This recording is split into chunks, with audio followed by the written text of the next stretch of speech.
হ্যাঁ এটা পুড়ে গেছে, কালচে হয়ে গেছে।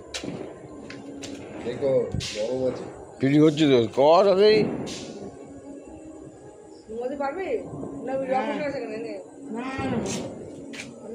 দেখিস দূরে মুখ রাখবি, হাত দিয়ে রাখ নে। আবার বাড়ির সামনে কেন?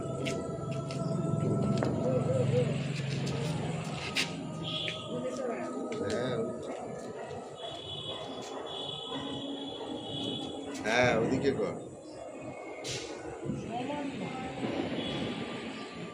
কালকে পরে করি, আজকে সমান না কি